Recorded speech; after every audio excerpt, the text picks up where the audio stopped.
আল্লাহ তাআলা যদি দয়া করে আমাদেরকে মাফ না করে, আমাদের বাঁচার কোনো উপায় নাই। আপনি কি ভেবেছেন আপনার নামাজ দিয়ে আপনি জান্নাতে যাবেন? আপনি তাহাজ্জুদ গুজার সেজদা দিতে দিতে কপালে দাগ ফেলেছেন, এটা আপনারা জান্নাতে নেবে না।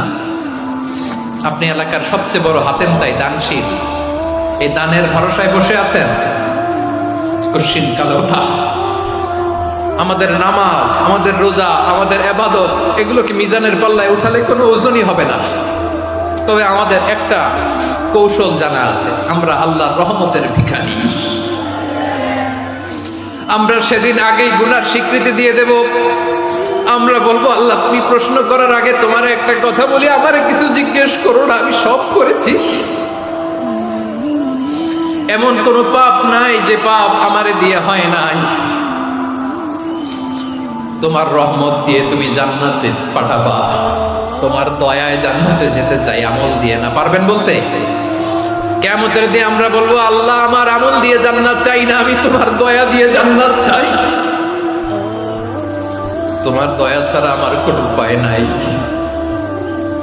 কারণ আল্লাহ যদি বিচার করে, বাঁচার কারো উপায় নাই। আল্লাহ যদি বলে ফেলেন তুই এটা করলি কেন, ওখানে গেলি কেন, কোরআনে 1000 বার নিষেধ করলাম তারপরেও এই পাপে জড়ালি কেন, এরকম প্রশ্ন ছুড়ে দিলে আমার উত্তর আছে? বাঁচার কোনো উপায় আছে? রোজ হাসরে হে আল্লাহ আমার করোনা বিচার, আল্লাহ করোনা বিচার। বিচার চাহি না তব দয়া চাই, এ গুনাহগার করোনা বিচার। আপনার আমল দিয়ে জান্নাতে যাবেন? কি দিয়ে যাবেন? আল্লাহর দয়া দিয়ে। আল্লাহর রহম আর দয়া ছাড়া কেউ জান্নাতের চেহারাও দেখতে পাবে না।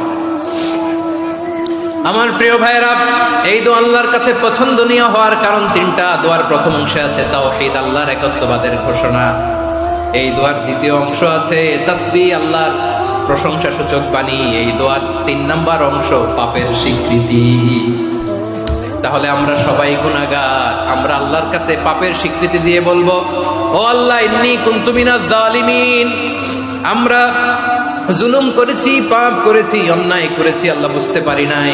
শয়তানের ওয়াসওয়াসায় পড়ে, বন্ধুর পাল্লায় পড়ে, নফসের খায়েশ মিটাতে যে আল্লাহ করে ফেলেছি। তুমি গুনাহ না মাফ না করলে আমাদের গুনাহ মাফ করার দ্বিতীয় কেউ নাই। ঠিক কিনা বলেন? এভাবে অনুতপ্ত হয়ে যদি আল্লাহর কাছে দোয়া করেন,